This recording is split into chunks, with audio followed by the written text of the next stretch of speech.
அதில் ஒரு புகைப்படம் ஒன்று காண்பிக்கப்படுகின்றது. அந்த புகைப்படத்தில் கோட்டபாய ராஜபக்ச அவர்கள், அசாத் மௌலானா மற்றும் பிள்ளையான் போன்றவர்கள் இருக்கின்ற அந்த புகைப்படம். கோட்டபாய ராஜபக்ச அவர்களை கைது செய்ய வேண்டும். அதாவது அவர் மேலே ஏற்கனவே நிறைய குற்றச்சாட்டுகள் இருக்கின்றன. அதாவது சாரா ஜஸ்மின் அவர்களுடைய கொலை சம்பந்தப்பட்ட சாரா ஜஸ்மின் அவர்கள் இறந்து விட்டார் என்கின்ற விடயத்தையே அவர் மீண்டும் மீண்டும் இந்த டிஎன்ஏ பரிசோதனைகள் மூலமாக உறுதிப்படுத்த வேண்டும் என்ற ஒரு நிலைப்பாட்டில் தான் நேரடியாகவே மஹிந்த ராஜபக்ச சம்பந்தப்பட்டிருக்கிறார். ஏனென்றால் கபில சந்திரசேன அவர்கள் இந்த லஞ்சமாக பெறப்பட்ட பணம் 3 கட்டமாக போய் சென்றிருக்கின்றது. வழக்கில் சம்பந்தப்பட்டது, அதாவது உயிர்த்தநாடு தாக்குதல் சம்பந்தப்பட்ட விடயத்தில் மிகப்பெரிய அளவிலாக சம்பந்தப்பட்டிருக்கிற நபர்கள் ராஜபக்ச குழாமினர். கோட்டபாய ராஜபக்ச அவர்கள் என்ன சொல்கின்றாரோ அதைத்தான் சுரேஷ் செலே செய்கிற ஒரு நிலைப்பாட்டில் இருந்தார். 9000 விடுதலை புலிகள் அமைப்பினுடைய போராளிகள் தான் இருக்கின்றார்கள் என்கின்ற ஒரு விடயத்தை தெரிவித்திருந்தார். ஆனால் அங்கே 30,000 பேர் இருப்பதற்கான வாய்ப்புகள் இருக்குன்று நான் ஊகித்திருந்தேன். என்றால் அவர்களுடைய தாக்குதலை வைச்சோண்டும் தற்கொலைப்படையில் அவர் தொடர்பில் இருந்த பிறகு அசாத் மௌலானா, சுரேஷ் செலே மற்றும் பிள்ளையா, இந்த மூவரும் இணைந்து பிள்ளையானுக்கும் சக்ரானுக்கும் இடையில் இருந்த தொடர்பை இந்த மூவருக்குமான தொடர்பாக கொண்டு வந்தது சுரேஷ் செலே.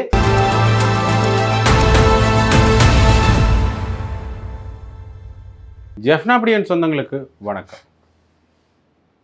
உயிர்த்தநாடு தாக்குதல் சம்பந்தமான விடயங்கள் இப்பொழுது பெரிய அளவில் உருப்பெற்றிருக்கின்றன. முன்னைய காலகட்டங்களிலும் கூட இது தொடர்பான விசாரணைகள் பேசப்பட்டிருந்தது. இருந்தாலும் இந்த சிடி விக்ரமரத்ன அவர்களுடைய இந்த மரணத்துக்கு பிறகு மீண்டும் இந்த விடயங்கள் உருப்பெற்றிருக்கிறத காணக்கூடிய மாதிரி இருக்கிறது. இதில் குறிப்பாக பெரிய அளவில் இப்போ பேசுபொருளாக இருக்கின்ற பெயர் கோட்டபாய ராஜபக்சவனுடைய பெயர். ஏற்கனவே சுரேஷ் செலே அவர்கள் கைது செய்யப்பட்ட பிறகு கோட்டபாய ராஜபக்ச தான் அடுத்த கைதாக இருக்கும் என்று பேசப்பட்டிருந்தது. கோட்டபாய ராஜபக்ச அவர்கள் தன்னை பயங்கரவாத தடைச்சட்டத்தில் கைது செய்யக்கூடாது என்கின்ற அடிப்படையில் கைது செய்வதை தடுப்பதற்கான ஒரு முறையில் மேன்முறையீட்டு மனு ஒன்றையும் தாக்கல் செய்தார். அப்போ அந்த மேன்முறையீட்டு மனுக்கு பிறகு ஒரு சிக்கலான நிலைமை ஒன்று ஏற்பட்டிருந்தது. அந்த மனு தொடர்பான விடயங்களே அதில் ஒரு புகைப்படம் ஒன்று காண்பிக்கப்படுகின்றது. அந்த புகைப்படத்தில் கோட்டபாய ராஜபக்ச அவர்கள், அசாத் மௌலானா மற்றும் பிள்ளையான் போன்றவர்கள் இருக்கின்ற அந்த புகைப்படம் அதில் காண்பிக்கப்படுகின்றது. குறிப்பாக அந்த புகைப்படத்தை காட்டியே அது சம்பந்தமான விடயங்களை கூறி கோட்டபாய ராஜபக்சவுக்கு எதிரான ஒரு நகர்த்தலை முன்வைக்கின்றார்கள். அதாவது அசாத் மௌலானாவை தனக்கு தெரியாது என்று கூறிய கோட்டபாய ராஜபக்ச அவர்கள் என்று புகைப்படத்தையும் எடுத்திருக்கிறார். கோட்டபாய ராஜபக்ச சார்பில் அது தொடர்பாக என்ன விடயம் பேசப்பட்டதுன்னா, முன்னை நாள்களில் ஜனாதிபதியாக இருந்தவர், அதுக்கு முதல் பாதுகாப்பு செயலாளராக இருந்தவர். இவர் அரசியல் வட்டாரங்களில் பலரோடையும் சந்திப்பதற்குரிய வாய்ப்புகள் இருக்கின்றது. அது மட்டும் இல்லாமல் புகைப்படம் எடுத்துக்கொண்டதை நினைவில் வைத்துக் கொள்ள வேண்டிய அவசியம் கூட அவருக்கு இல்லை என்ற அடிப்படையில் கோட்டபாய ராஜபக்ச சார்பில் இருந்து பேசப்படுகிறது. இந்த விடயங்கள் தொடர்ந்து பேசப்பட்ட பிறகு இந்த திகதியும், அதாவது அடுத்த வழக்குக்கான திகதியும் இடப்படுகின்றது. இவ்வாறாக கோட்டபாய ராஜபக்சவை கைது செய்வதற்கான விடயங்கள் இதில் கொஞ்சம் சிக்கலான நிலைமையில மாறுகின்றது. ஆகவே ஒரு வழக்கு ஒன்று நிலுவையில் இருக்கின்றது. இனி கைதுகள் சம்பந்தமான விடயங்கள் கொஞ்சம் இறுக்கமாக இருக்கலாம் என்று பேசப்படுகிறது. ஆனால் கோட்டபாய ராஜபக்சவை கைது செய்ய வேண்டும் என்று பொது பரப்பில் தொடர்ந்தும் அரசாங்கத்துக்கு கோரிக்கையோ அல்லது அழுத்தங்களோ முன்வைக்கப்பட்டு கொண்டிருக்கிறத காணக்கூடிய மாதிரி இருக்கிறது. குறிப்பாக இந்த உயிர்த்தநாடு தாக்குதல் சம்பந்தமான மக்கள் இயக்கம் ஒன்றினுடைய அழைப்பாளர் சமிந்த பிரோரு அவர்கள் ஒரு முக்கியமான விடயத்தை தெரிவிச்சிருக்கிறார். கோட்டபாய ராஜபக்ச அவர்களை கைது செய்ய வேண்டும். அதாவது அவர் மேலே ஏற்கனவே நிறைய குற்றச்சாட்டுகள் இருக்கின்றன. அது மட்டும் இல்லாமல் சிடி விக்ரமரத்னனுடைய மரணம் கூட எங்களுக்கு ஒரு சந்தேகத்தை ஏற்படுத்துகின்றது. என்றால் கோட்டபாய ராஜபக்ச அவர்கள் சம்பந்தமான விடயங்களை சிடி விக்ரமரத்ன அவர்கள் வாக்குமூலமாக பதிவு செய்தார் என்று குறிப்பிடப்படுகின்றது. அதாவது சாரா ஜஸ்மின் அவர்களுடைய கொலை சம்பந்தப்பட்ட விடயம், சாரா ஜஸ்மின் அவர்கள் இறந்து விட்டார் என்கின்ற விடயத்தையே அவர் மீண்டும் மீண்டும் இந்த டிஎன்ஏ பரிசோதனைகள் மூலமாக உறுதிப்படுத்த வேண்டும் என்ற ஒரு நிலைப்பாட்டில் தான் இருந்தார் என்கின்ற ஒரு விமர்சனம் அவர் மேலும் முன்வைக்கப்படுகின்றது. அதற்கான அழுத்தங்கள் சிடி விக்ரமரத்ன அவர்களுக்கு கொடுக்கப்பட்டது. அதான் சிடி விக்ரமரத்ன அவர்கள் இந்த உயிர்த்தநாடு தாக்குதல் சம்பந்தமான வாக்குமூலங்களை வழங்கின பிறகு அவருடைய மரணம் நிகழ்ந்திருக்கிறதுன்றது எங்களுக்கு ஒரு சந்தேகத்தை தான் ஏற்படுத்துகின்றது என்ற விடயப்பொருளில் அவர் பேசியிருந்தார். அது மட்டும் இல்லாமல் இன்னொரு முக்கியமான விடயத்தையும் நாங்கள் இதில் பார்த்தாக வேண்டும். என்று பார்த்தீங்கன்னா, ஏற்கனவே கபில சந்திரசேனனுடைய மரணம் சம்பந்தமான விடயங்கள் பேசப்படுகின்ற பொழுது அடிப்பட்ட பேர் என்று பார்த்தீங்கன்னா பொதுஜன பிரமுனுடைய பேர். பொதுஜன பிரமுனுடைய முக்கியஸ்தர்களால் அந்த குறிப்பாக இந்த கபில சந்திரசேன தொடர்பட்டிருக்கிற இந்த ஏர்பஸ் விமானம் தொடர்பான இறக்குமதி சம்பந்தப்பட்ட வழக்கு இருக்கிறது. அதில் நேரடியாகவே மஹிந்த ராஜபக்ச சம்பந்தப்பட்டிருக்கிறார். ஏனென்றால் கபில சந்திரசேன அவர்கள் இந்த லஞ்சமாக பெறப்பட்ட பணம் 3 கட்டமாக போய் சென்றிருக்கின்றது. அதில் மஹிந்த ராஜபக்சவுக்கும் போய் சென்றிருக்கின்றது என்ற அடிப்படையில் சில விஷயங்களை பேசியிருந்தார் என்றும் கூறப்படுகிறது. ஆக இந்த விடயங்களை வைத்து பார்க்கின்ற பொழுது கபில சந்திரசேனா அவர்கள் இந்த விடயத்தில் மிக நெருங்கிய ஒரு சாட்சியமாகவே மாறியிருக்கிறார். ஆகவே இதால மஹிந்த ராஜபக்சவினுடைய கைது அடுத்த கட்டமாக நிகழுமோ என்ற அடிப்படையில் இன்னொரு சிக்கல் நிலைமை ஒன்றும் ஏற்படுது. அதற்கு பிறகு கபில சந்திரசேனுடைய மரணம் நிகழ்கின்றது. ஆகவே இந்த 2 மரணங்களும் ஒரு பதற்றமான பின்னணியை ஏற்படுத்தியிருக்கின்றன. அது மட்டுமில்லாமல் இந்த 2 மரணங்களையும் தற்கொலை என்று நம்ப வைக்கக்கூடிய அல்லது தற்கொலை என்று சொல்லக்கூடிய ஒரு விதத்தில் தான் இந்த அரசாங்கமும் செயல்பட்டு கொண்டிருக்கின்றது என்கின்ற அடிப்படையில் தொடர்ந்து விமர்சனங்கள் முன்வைக்கப்பட்டுகின்றன. அதுவும் இந்த அரசாங்கத்துக்கு எதிரான சில விமர்சன கணைகள் தொடர்ந்து பாய்கின்றன. குறிப்பாக இந்த சிறி விக்ரமரத்ன அவர்கள் மரணம் அடைஞ்ச பிறகு உடனடியாக அது தற்கொலை தான் என்கின்ற ஒரு விதத்தில் செய்திகள் வெளியாகின்றன. ஏன் இப்படியான செய்திகள் வெளியாகின்றன? இதில் ஏதோ ஒன்று நடந்திருக்கின்றது என்கின்ற அடிப்படையில் தான் பேசப்படுகின்றது. இது சாதாரணமான ஒரு போலீஸ் அதிபரோட மரணம் மட்டும் என்றால் கடந்து சென்றிருக்கலாம். ஆனால் இது மிகப்பெரிய அளவிலான மக்கள் படுகொலை செய்யப்பட்ட உயிர்த்தனர் தாக்குதலோட சம்பந்தப்பட்ட ஒரு சாட்சியத்தினுடைய மரணமாக இருக்கின்றது. ஆக இதான் ஒரு முக்கியமான விடயம். ஆகவே இந்த சாட்சியம் சம்பந்தமான விடயங்கள் தொடர்பாகத்தான் இப்பொழுது ஒரு சிக்கல் நிலைமை இருக்கின்றது. ஏனென்றால் இந்த வழக்கில் சம்பந்தப்பட்டது, அதாவது உயிர்த்தனர் தாக்குதல் சம்பந்தப்பட்ட விடயத்தில் மிகப்பெரிய அளவிலாக சம்பந்தப்பட்டிருக்கிற நபர்கள் ராஜபக்ச குழாமினர். குறிப்பாக கொடபாய ராஜபக்ச அவர்களுடைய பெயர் இதில் பெரிய அளவில் இடம்பெறுகின்றது. ஏனென்றால் இந்த உயிர்த்தனர் தாக்குதல் சம்பவம் நடைபெற்றதே ஒரு ஆட்சி மாற்றத்திற்காகத்தான் என்கின்ற விடயத்தை பெரிய அளவில் பேசி கொண்டிருந்தார்கள் இந்த ஆளும் கட்சியினர். குறிப்பாக பொதுமக்கள் பாதுகாப்பு அமைச்சர் ஆனந்த விஜயபாலவாக இருக்கட்டும், பிமல் ரத்நாயக்கவாக இருக்கட்டும், பாராளுமன்றங்களில் பேசுகின்ற பொழுதோ பொது வழிகளில் பேசுகின்ற பொழுதோ ஒரு ஆட்சி மாற்றத்துக்காகத்தான் இது நடந்தது என்ற விடயங்களை தெளிவாக குறிப்பிட்டிருக்கின்றார்கள். ஆனால் கைதுகள் என்று வருகின்ற பொழுது இந்த பிரதான சூத்திரதாரிகளை கைது செய்கிறது, உதாரணமாக இவர்கள் ஆட்சி மாற்றத்துக்காக இது நடந்திருந்தால் குறிப்பாக கொடபாய ராஜபக்ச, அடுத்த ஆட்சி மாற்றம் யாருடையது? கொடபாய ராஜபக்சவனுடையது. ஆகவே அவர்களுடைய ஒரு ஏவலில் தான் இது நடந்திருப்பதற்கான வாய்ப்புகள் இருக்கின்றது. ஆகவே அடுத்த கட்டமான கைதுகளோ விசாரணைகளோ இதன் அடிப்படையில் தான் நகர்ந்திருக்க வேண்டும். ஆனால் ஏன் அப்படி நகரே இல்லை என்ற ஒரு கேள்வி ஒன்று இருக்கின்றது. சுரேஷ் சலையை கைது செய்ய பிறகு கொடபாய ராஜபக்ச அல்ல ராஜபக்ச குழாமினர் கைது செய்யப்படலாம் என்ற விடயங்கள் பேசப்படுகின்றன. அது மட்டும் இல்லாமல் பிள்ளையான கைது செய்த பிறகு பிள்ளையான் ரவீந்திரநாத் அவர்களுடைய கடத்தி காணாமலாக்கப்பட்ட சம்பவம் தொடர்பான விடயத்தில் கைது செய்யப்படுற பிள்ளையான கைது செய்ய பிறகும் இந்த உயிர்த்தனர் தாக்குதல் சம்பந்தமான விசாரணைகள் அவர்கிட்ட மேற்கொள்ளப்படுகின்றன. அவர் சில விடயங்களை தெரிவித்திருந்தார்னு சொல்லியிருந்தார்கள். ஆனால் அவருமே இந்த உயிர்த்தனர் தாக்குதல் சம்பந்தமான விடயங்களை தெரிவிக்கல என்று அவருடைய சட்டத்தண்ணி உதய ஹம்மன்பில் அவர்கள் சொன்னதை பார்க்கக்கூடிய மாதிரி இருந்தது. ஆகவே முன்னுக்கு பின் சில முரணான கருத்துக்களை இவர்கள் முன்வைக்கின்றார்களோ, அடுத்த கட்டமாக பிள்ளையான ஏன் இந்த விடயங்கள் தொடர்பாக கைது செய்யல என்ற ஒரு கேள்வியில் அமைந்திருந்தது. ஆனால் ஆளும் தரப்பில் இப்பதான் சொல்லியிருக்கின்றார்கள் பிள்ளையான் இனி உயிர்த்தனர் தாக்குதல் சம்பந்தமான விடயத்தில் கைது செய்யப்படலாம் என்கின்ற அடிப்படையில். ஆகவே ஒரு பெரிய ஒரு கேள்வி நிலைமை ஒன்று நிகழ்ந்திருக்கின்றது. இந்த உயிர்த்தனர் சம்பவம் தொடர்பான பிரதான சூத்திரதாரியை இவர்கள் நெருங்கி விட்டார்களா இல்லையா?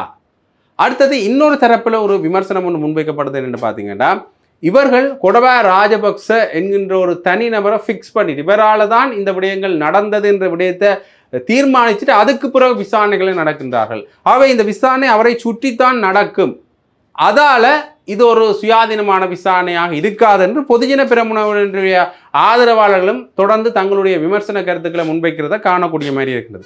அண்மையில் கூட நாமல் ராஜபக்ச அவர்கள் பேசுகின்ற பொழுது குற்றச்சாட்டுகள் என்று வந்தோன்னு உடனடியாக இவர்கள் பொதுஜன பெரமுனவை தான் நாடுகின்றார்கள் என்கின்ற ஒரு அடிப்படையில் அவர்கள் பேசியிருந்ததை காணக்கூடிய மாதிரி இருக்கிறது. ஆகவே ஏதோ ஒரு வகையில் இந்த விடயங்களை மேன்முறையீட்டு நீதிமன்றத்தில் நிரூபிக்க வேண்டிய ஒரு பொறுப்பு இந்த அரசாங்கத்துக்கு இருக்கின்றது. அடுத்த கட்டமாக இந்த அரசாங்கம் இது சம்பந்தமாக என்ன விடயத்தை எல்லாம் செய்ய போகின்றார்கள் என்ற ஒரு கேள்வி ஒன்று எழுந்திருக்கின்றது. அது மட்டும் இல்லாமல் இன்னொரு முக்கியமான விடயம் தொடர்பாக நாங்கள் பார்க்க வேண்டியிருக்கின்றது. அதுதான் சரத் பொன்சேகா அவர்கள் சொன்ன ஒரு கதை. இதை கதை என்றும் எடுத்துக்கொள்ளலாம், அல்லது ஒரு சர்ச்சை என்றும் எடுத்துக்கொள்ளலாம், அல்லது இவர் ஒரு ஊடக வெளிச்சத்தில் பேசுகின்ற சில விடயங்கள் என்றும் எடுத்துக்கொள்ளலாம். ஆனால் எல்லா விடயத்துமே அப்படி ஒரு நிலைப்பாடில் எடுத்துவிட்டு கடந்து செல்ல முடியாது. ஒரு சில விடயங்களை விசாரணைக்கு உட்படுத்த வேண்டிய பொறுப்பு இந்த அரசாங்கத்துக்கு இருக்கின்றது. அதே மாதிரி ஒரு விடயம்தான் இது. அதாவது சரத் பொன்சேகா அவர்கள் பேசுகின்ற பொழுது கொடபாய ராஜபக்ச அவர்கள் என்ன சொல்கின்றாரோ அதைத்தான் சுரேஷ் சலே செய்கிற ஒரு நிலைப்பாட்டில் இருந்தார். சுரேஷ் சலே எனக்கு கீழே தான் வேலை செய்திருந்தார். வேலை செய்கின்ற பொழுதும் கூட அவர் கொடபாய ராஜபக்ச அவர்கள் சொல்கிற சில விஷயங்களை தான் மேற்கொள்றதை காணக்கூடிய மாதிரி இருக்கும். ஒரு குறிப்பிட்ட காலப்பகுதியில் அவர் இடமாற்றம் செய்யப்படுகின்றார். இடமாற்றம் செய்யப்பட்ட பிறகும் கோட்டாபய ராஜபக்சவினுடைய கொழும்பு அலுவலகத்திலிருந்து என்ன அறிவித்தல்கள் வருதோ அதை செய்கிற ஒரு நபராகத்தான் இருந்தார் என்கின்ற ஒரு விடயத்தை தெளிவாக அவர் அதில் குறிப்பிடுகின்றார். அது மட்டும் இல்லாமல் இவர் சில முரணான தகவல்களையும் அல்லது பிழையான தகவல்களையும் எங்களுக்கு தெரிவித்தார். அதாவது புலனாய்வு தகவல் என்கின்ற பொழுது கிட்டத்தட்ட அந்த தகவல் சரியாக இருக்கணும், முழுமையாகவே அந்த தகவல் அக்யூரேட்டாக இந்த விஷயம்தான் என்ற ஒரு நிலைப்பாட்டில் அவர்கள் கூறுவது கடினம் என்றாலும் கூட ஒரு சரியான ஒரு தெளிவான தரவுகள் அங்கே இருக்கணும். ஆனால் இவர் 9,000 விடுதலை புலிகள் அமைப்பினுடைய போராளிகள் தான் இருக்கின்றார்கள் என்கின்ற ஒரு விடயத்தை தெரிவித்திருந்தார். ஆனால் அங்கே 30,000 பேர் இருப்பதற்கான வாய்ப்புகள் இருக்குன்று நான் ஊகித்திருந்தேன். என்றால் அவர்களுடைய தாக்குதலை வைச்சோண்டும் அவர்கள் சில முக்கியமான இடங்களில், அதாவது கிழக்கு மாகாணத்தின் சில முக்கியமான இடங்களில் இருந்து தாக்குதல்களை மேற்கொள்கின்ற பொழுது வெறுமனே 9,000 பேரால் இப்படி நிறைய இடங்கள், கிழக்கு மாகாணத்திலையும் தாக்குதலை மேற்கொள்ளணும், வடக்கு மாகாணத்திலையும் மேற்கொள்ளணும், நிறைய இடங்களில் இருந்தோண்டு வெறும் 9,000 பேரால் இப்படியான தாக்குதல்களை மேற்கொள்ள முடியாது. அவருடைய வியூகங்கள் வித்தியாசமானதாக இருந்தன. அந்த வியூகங்கள் 9,000 பேரால் மேற்கொள்ள முடியாத ஒரு வியூகங்கள். அதை வச்சுக்கொண்டு தான் நான் ஊகித்தேன் அங்கே 30,000 பேருக்கு மேலே இருக்கலாம் என்று. அதற்கு பிறகு ஒரு பத்திரிகையாளர் வெளியிட்ட தகவல்களில் 35,000 விடுதலை புலிகள் அமைப்பினர் இருக்கலாம், போராளிகள் இருக்கலாம் என்கிறபடியும் பேசப்படுகின்றது. அதை வச்சோண்டு 35,000, அதாவது 30,000க்கு மேலே தான் அவர்கள் இருப்பார்கள் என்ற ஊகம் எடுக்கப்பட்டிருந்தது. கிட்டத்தட்ட 32,000 பேருக்கு கிட்ட விடுதலை புலிகள் அமைப்பினர் இருந்தவர். ஆகவே இந்த 9,000 பேர் என்ற விடயத்தை மட்டும் வைத்தோண்டு நாங்கள் அடுத்த கட்ட நகர்வுகளை மேற்கொண்டிருந்தால் பெரிய அளவிலான தோல்வி ஏற்பட்டிருக்கும் என்கின்ற பொருள்பட அவர் பேசியிருந்தார். ஆகவே ஒரு சிக்கல் நிலைமைக்குள்ள தான் இந்த சுரேஷ் செலை சம்பந்தப்பட்ட விடயங்கள் இருக்கின்றது. அவரும் சில விடயங்களை சரியான முறையில் எங்களுக்கு தெளிவுபடுத்தல. அது மட்டும் இல்லாமல் முழுமையாக கோட்டாபய ராஜபக்ச அவர்களுக்கு வேலை செய்கின்ற ஒரு நபராகத்தான் இருந்தார் என்ற விடயத்தை பேசுகிறார். அவர் மீண்டும் மீண்டும் அதில் அழுத்தமாக சொல்கிற விஷயமே இதுதான். கோட்டாபய ராஜபக்ச அவர்களுக்கு சுரேஷ் செலை அவர்கள் வேலை செய்கிற ஒரு நபர் என்றால், அடுத்த கட்டமாக இந்த உயிர்த்த தாக்குதல் சம்பந்தமான விடயங்களை நாங்கள் பின்னோக்கி நகர்த்தி பார்க்கின்ற பொழுது, பிள்ளையானவர்கள் சிறையில் இருக்கின்ற பொழுது பிள்ளையான் சிறையில் சஹ்ரான் அவர்களை சந்திக்கின்றார் என்றும் அவர்கள் சம்பந்தப்பட்ட குழுக்களை, அதாவது தற்கொலை படை ஒன்றில் தொடர்பில் இருக்கின்றார். அந்த தற்கொலை படையில் அவர் தொடர்பில் இருந்த பிறகு அசாத் மௌலானா, சுரேஷ் செலை மற்றும் பிள்ளையான், இந்த மூவரும் இணைந்து பிள்ளையானுக்கும் சஹ்ரானுக்கும் இடையில் இருந்த தொடர்பை இந்த மூவருக்குமான தொடர்பாக கொண்டு வந்தது சுரேஷ் செலை, அசாத் மௌலானா இவர்களுக்கான தொடர்பாக மாறுது. பிறகு இந்த 4 முக்கிய பெரும்புள்ளிகள் இங்கே இணைகின்றார்கள். அதற்கு பிறகுதான் இது பெரிய ஒரு வட்டமாக உயர்கின்றது என்று அசாத் மௌலானா அவர்கள் தெரிவித்திருந்தார் தன்னுடைய வாக்குமூலத்தில். ஆக இந்த விடயங்களை எல்லாம் வைத்து பார்க்கின்ற பொழுது கோட்டாபய ராஜபக்சவினுடைய ஒரு ஆட்சி மாற்றத்துக்காக, உங்களுக்கு முதலே தெரியும், ஒரு மிகப்பெரிய அளவில் கோட்டாபய ராஜபக்ச அல்லது ராஜபக்ச குலாமினர் செய்கின்ற வேலைகளை செய்த ஒரு ராஜாங்க அமைச்சராக பிள்ளையான் அவர்கள் இருந்திருந்தார். இது அவர்களுடைய அரசியல் கொடுக்கல் வாங்கல்களாக இருந்தது.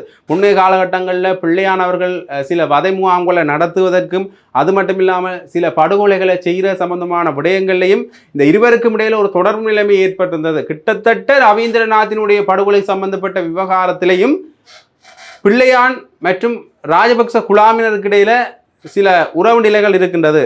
இந்த ரவீந்திரநாத் அவர்களுடைய படுகொலை சம்பவித்த பிறகு, அதற்கு பிறகு அந்த பல்கலைக்கழகத்துக்கு கோட்டாபய ராஜபக்சவினுடைய ஒரு விஜயம் ஒன்று இருந்திருக்கின்றது, அது சம்பந்தமான முன்னேற்பாடுகள் இருந்திருக்கின்றது என்ற விடயங்கள் கூட பெருமளவில் பொது வழிகளில் பேசப்படுற ஒரு விடயமாக இருக்கின்றது. ஆகவே இந்த நகர்வுகளை நாங்கள் எடுத்து பார்க்கின்ற பொழுது ஒரு கட்டத்தில் இந்த கோட்டாபய ராஜபக்ச சம்பந்தமான முக்கியமான நகர்த்தல்களை மேற்கொண்டவர்களில் பிரதானமானவர்கள் சுரேஷ் செலை, பிள்ளையான் மற்றும் பிள்ளையானுடைய செயற்பாட்டாளராக இருந்த அசாத் மௌலானா. அப்போ இவ்வளவு பேருக்குடைய ஒரு தொடர்பு ஒன்று அங்கே நடக்கிறத காணக்கூடிய மாதிரி இருந்தது. இது எப்போ தீர்மானிக்கப்பட்டிருக்கின்றது என்றால், இந்த போர் சூழல் அல்லது போர் முடிவு கொண்டு வர அல்லது மௌனிக்கப்படுகின்ற ஒரு சூழ்நிலையிலேயே இந்த விடயங்கள் பேசப்படுகின்றது. அதுவும் ஏற்கனவே முன்னைய காலகட்டங்களில் பொன்சேகா அவர்கள் சொல்கிற இந்த கருத்தின்படி 2009 காலப்பகுதிகளில், அதற்கு முற்பட்ட காலப்பகுதிகளில் விடுதலை புலிகள் அமைப்பினுடைய அந்த ஆக்களுடைய தொகை பேசப்படுகின்றது என்றால் 2009க்கு முற்பட்ட காலப்பகுதிகளிலேயே ஒரு கோட்டாபய ராஜபக்சவனுடைய ஒரு விசுவாசியாக இருந்திருக்கின்றார். யாரு? சுரேஷ் செலை என்கின்ற விடயம் தெளிவாக இருந்தது, அவருடைய கதை உண்மையானதாக இருந்தால்.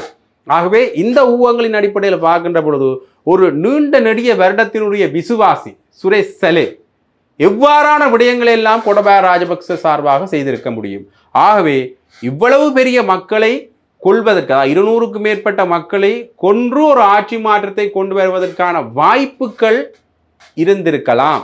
சுரேஷ் செலை இவ்வளவு பெரிய ஒரு விசுவாசியாக இருக்கின்றதுன்ற அடிப்படையில், இவ்வளவு ஒரு பெரிய நீண்ட நெடிய வருடங்கள் ஒரு விசுவாசியாக இருந்த அடிப்படையில் இப்படியான விடயங்கள் எல்லாம் நடந்திருக்கும் என்கின்ற ஒரு ஊகத்துக்கு பெற முடிகின்றது. ஆகவே இந்த உயிர்த்தனார் தாக்கூருடைய பிரதான சூத்திரதாரியை நாங்கள் நெருங்கிவிட்டோம் என்று சொல்கின்றவர்கள் ஒரு விசாரணை மூலாதாரங்களை சரியான முறையில் நகர்த்துகிறார்களா? அடுத்த கட்டம் இந்த ராஜபக்சர்கள் கூடிய விசாரணை தீவிரமாக நடைபெறுமா என்றால், கபில சந்திரசேனவனுடைய மரணத்துக்கு பிறகு மஹிந்த ராஜபக்ச அவர்கள் விசாரணை கலைக்கப்படுவார், பெரிய அளவிலான கைது இடம்பெறும் என்று எதிர்பார்க்கப்படுகின்றது. ஆனால் அந்த கைது எதுவுமே நடைபெறவில்லை. அதுக்கு முதலே பொதுஜன பெரமுனனுடைய ஆதரவாளர்கள் அந்த வளாகத்திலிருந்து போராட்டத்தை செய்கின்றார்கள். குறிப்பாக விடுதலை புலிகள் அமைப்பினுடைய தலைவர் வேலுப்பிள்ளை பிரபாகரன் அவர்களுடைய புகைப்படத்தை தாங்கியவாறே நின்று போராட்டத்தை செய்கிறார்கள். ஒரு தேசிய வீரனை, ஒரு நாட்டை தேசிய பாதுகாப்பை கொண்டு வந்தவரை, ஒரு போற முடிவுக்கு கொண்டு வந்தவரை இப்படியான ஒரு விசாரணைகள் மூலமாக முடக்க பார்க்கின்றீர்கள் என்கின்ற ஒரு போராட்டத்தை செய்கின்றார்கள். இது அந்த விசாரணை நடைபெற்று கொண்டிருக்கே, கைது நிகழலாம் என்ற ஒரு எதிர்பார்ப்பு இருக்கே அப்படியான ஒரு சிக்கல்கள் ஒன்று நிலவுகின்றது. குறிப்பாக மஹிந்த ராஜபக்ச அவருடைய மனைவியார் எல்லாம் விசாரணை கலைக்கப்பட்டிருந்தார்கள். நாமல் ராஜபக்ச விசாரணை கலைக்கப்பட்டிருந்தார். ஜோசித ராஜபக்ச விசாரணை கலைக்கப்பட்டு கைது செய்யப்பட்டால் அடுத்த அந்த நாளே பிணையில் விடுவிக்கப்பட்டிருந்தார். அது மட்டும் இல்லாமல் வசந்த கருணாகரன் அவர்கள் விசாரணை கலைக்கப்பட்டிருந்தார், கைது செய்யப்பட்டிருந்தார், அதே நாளில் பிணையில் விடுவிக்கப்பட்டிருந்தார். இவர்களுடைய பிணைகள் மற்றும் கைதுகள் எல்லாம் எப்படி இருக்கின்றது என்றால், பிள்ளையான் போன்ற ஒரு குறிப்பிட்ட, அதாவது மிகப்பெரிய அளவிலான சில விடயங்களில் தொடர்படாதவர்கள், அதாவது கோடபாய ராஜபக்சவுக்கு நெருங்கி இருந்தாலும் கூட பெரிய தரப்புகளை, வசந்த கருணாகுட மாதிரியான அளவுக்கான மிகப்பெரிய நெருக்கமானவர்களை கைது செய்ய மாட்டார். அப்படி கைது செய்தால் உடனடியான பிணைகள் விழும். அப்படி விழாத பட்சத்தில் எதிர்வருங்காலங்களில் இவர்களுடைய கைதும் இருக்கலாம் என்று எதிர்பார்க்கலாம். ஆனால் உடனடியாகவே அவர்களுடைய பிணைகள் வருது. அல்லது ராஜபக்ச குழாமினருடைய உறவினர்களுடைய பிணைகளும் கூட உடனடியாக பாரத காணக்கூடிய மாதிரி இருக்குது. ஆகவே இதில் கொஞ்சம் இந்த அரசாங்கமும் பழைய அரசாங்கங்களை போல ஒரு கொடுக்கல் வாங்கல் சூழ்நிலையிலையோ அல்லது ஒரு டீல் அடிப்படையில் செயல்படுகின்றார்கள் என்ற விமர்சனம் தொடர்ந்து முன்வைத்த வண்ணமே இருக்கின்றது. பார்க்கலாம் என்ன மாதிரியான ஒரு நிலைப்பாடுகளை இவர்கள் வெளிப்படுத்த போறார்கள். ஆனால் இந்த கபில சந்திரசேனனுடைய மரணத்துக்கு பிறகு இந்த ஏர்பஸ் விமான கொடுப்பனவு சம்பந்தமான விடயம் மிகப்பெரிய அளவிலான சிக்கல் நிலைமையில் போகின்றது. ஆஸ்திரேலியா வரைக்குமே சிஐடியினுடைய குழுவினர் சென்றிருக்கின்றார்கள். ஆஸ்திரேலியா வரைக்கும் இந்த சிஐடியினுடைய குழுவினர் சென்றிருக்கின்றார்கள் என்றால், அடுத்த கட்டமாக அங்கே இருக்கிற பிரதான சூத்திரதாரிகளை கைது செய்வதற்கான வாய்ப்புகள் இருக்கு. சமல் ராஜபக்சனுடைய புதல்வர் சமீந்திர ராஜபக்ச மற்றும் கபில சந்திரசேனுடைய மனைவி போன்றவர்கள் வெளிநாடுகளில் வசித்து வருகின்றார்கள் என்ற விடயம் பேசப்பட்டிருந்தது. அடுத்த கட்டமான கைது அவர்களாக இருக்கலாமோ என்றால் பிடியாணையம் பிறப்பிக்கப்பட்டிருக்கிறது. அடுத்த கட்டமான கைது அவர்களாக இருக்கலாமோ என்கின்ற ஒரு கேள்வி ஒன்று பெரிய அளவில் இடம்பெற்றிருக்கிறது. ஆனால் இவர்கள் வெளிநாட்டில் இருக்கின்ற கைதுகளை சரிவர நடத்துகின்றார்களா என்றால் சிவப்பு அறிக்கைகள், நீல அறிக்கைகள் போன்றன விடப்பட்டிருக்கின்றன.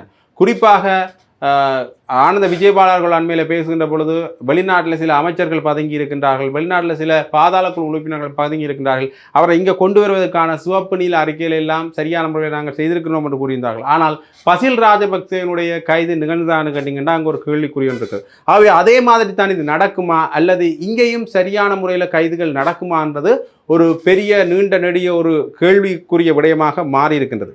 ஆகவே இந்த விடயங்கள் எல்லாமே, அதாவது உயிர்த்தனார் தாக்குதலில் கோடபாய ராஜபக்ச கைது செய்யப்படலாம் என்கின்ற எதிர்பார்ப்பு மற்றும் இந்த கபில சந்திரசேனனுடைய விடயம் தொடர்பாக ராஜபக்சவனுடைய முக்கிய தரப்பினர் கைது செய்யப்படலாம் என்கின்ற இன்னொரு எதிர்பார்ப்பு ஒன்று ஏற்பட்டிருக்கிறது. பார்க்கலாம் இந்த விடயங்கள் எல்லாம் இன்னொரு நிலைப்பாட்டில் பயணிக்க போகின்றன என்பதை.